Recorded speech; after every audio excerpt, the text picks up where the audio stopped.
Halo semuanya, Assalamualaikum warahmatullahi wabarakatuh.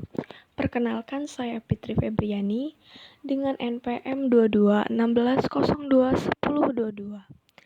Kelas Rek B, jurusan Ilmu Pemerintahan, Fakultas Ilmu Sosial dan Politik.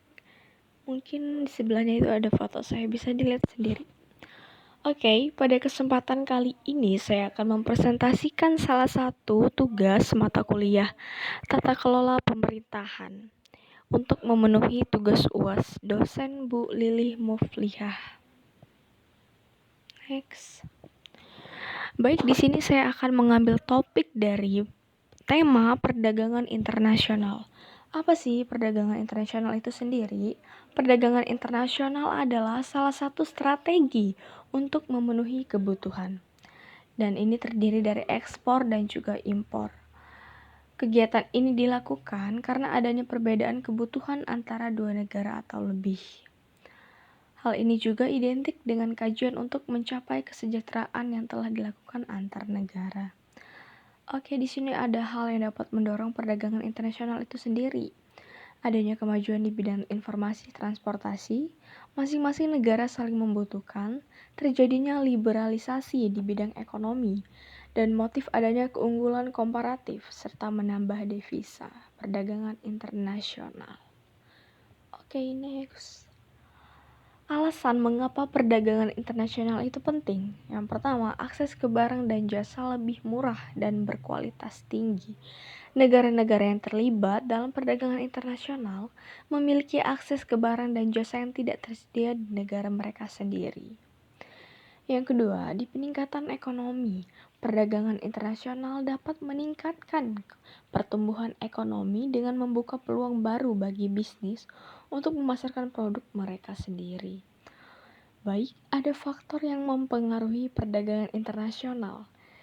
Dari tarif sendiri, pajak impor yang dikenakan oleh pemerintah suatu negara pada barang-barang yang diimpor di negara lain.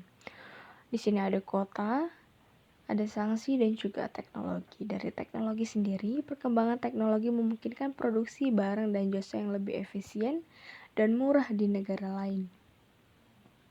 Yang terakhir ada biaya tenaga kerja.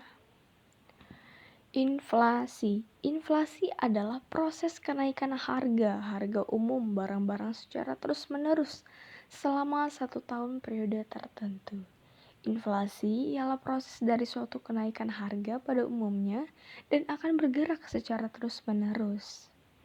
Misalnya pada barang-barang kebutuhan primer, barang-barang sehari-hari kita, dan juga barang-barang ini akan naik secara tahun tiap tahunnya, akan berbeda, jadi seperti itu. Beralih ke ekspor adalah penjualan barang ke luar negeri dengan menggunakan sistem pembayaran kualitas, kuantitas, dan syarat penjualan lainnya yang telah disetujui oleh pihak eksportir dan importir. Proses ekspor sendiri pada umumnya tindakan untuk mengeluarkan barang atau komoditas dari dalam negeri, memasukkannya ke negara lain. Next. Dan selanjutnya ada impor. Impor adalah proses pembelian barang atau jasa ke suatu negara lain. Tingkat impor dipengaruhi oleh hambatan peraturan perdagangan. Pemerintah mengenakan tarif pajak pada produk impor. Pajak itu biasanya langsung diimportir yang kemudian akan membebankan kepada konsumen berupa harga lebih tinggi dari produknya. Oke, next.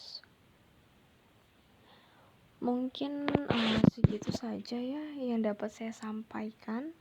Kurang dan lebihnya saya mohon maaf, dan kepada Allah saya mohon ampun.